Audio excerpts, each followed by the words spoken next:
Fish Venkat ఇంటికి వెళ్ళి బాలయ్య గారు చేసిన పనికి షాకింగ్ కామెంట్స్ చేశారట జూనియర్ ఎన్టీఆర్. ప్రస్తుతానికి వీటికి సంబంధించిన విషయాలైతే సోషల్ మీడియా వేదికగా వైరల్ అవుతున్నట్లుగా సమాచారం.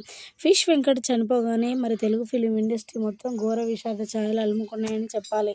ఒక మంచి నటుడిని కోల్పోయాము అంటూ కూడా ఇండస్ట్రీ రోదనలో ఉందని కూడా చెప్పొచ్చు. ఫిష్ వెంకట్ ఇలాంటి పరిస్థితి ఎదుర్కొంటుంది తన కుటుంబం అని అసలు ఎవరు కూడా ఎక్స్పెక్ట్ చేసి ఉండరు. ఫిష్ వెంకట్ ఎప్పుడైతే చనిపోయాడని తెలిసిందో వెంటనే బాలయ్య గారు ఏమాత్రం ఆలస్యం చేయకుండా వారి ఇంటికి వెళ్ళినట్లుగా వార్తలు వినిపిస్తున్నాయి.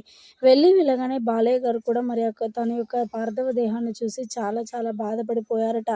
ఇద్దరు పిల్లలు ఉన్నారు, ఎందుకు ఫిష్ వెంకట్ ఇంత త్వరగా కుటుంబాన్ని వదిలి వెళ్ళిపోయా అంటూ కూడా కన్నీరు మున్నీరు అయిపోతూ ఉన్నారట బాలయ్య గారు. ఇక కన్నీరు మున్నీరు కావడమే కాకుండా వారికి ఆర్థికంగా సహాయం కూడా చేసినట్లుగా వార్తలు అయితే వినిపిస్తున్నాయి. మరి వార్తలలో ఎంత నిజం ఉందో తెలియదు, కానీ ఇక ఆర్థికంగా సహాయం చేశాడని ఎప్పుడైతే జూనియర్ ఎన్టీఆర్కి తెలిసిందో హవాక్కైపోయారట. నిజంగా బాబాయ్ చాలా మంచి మనస్తత్వం కలిగిన వ్యక్తి, ఇంత త్వరగా స్పందిస్తారని అస్సలు నేను ఎక్స్పెక్ట్ చేయలేదు. చాలా మంచి పని చేశారు, ఫిష్ వెంకట్ కుటుంబానికి సహాయం చేసి చాలా మంచి పని చేశారు అంటూ కూడా జూనియర్ ఎన్టీఆర్ బాలయ్యతో మాట్లాడినట్లుగా వార్తలు వినిపిస్తూ ఉన్నాయి. ప్రస్తుతానికి వీటికి సంబంధించిన విషయాలు సోషల్ మీడియా వేదికగా వైరల్ అవుతున్నట్లుగా సమాచారం.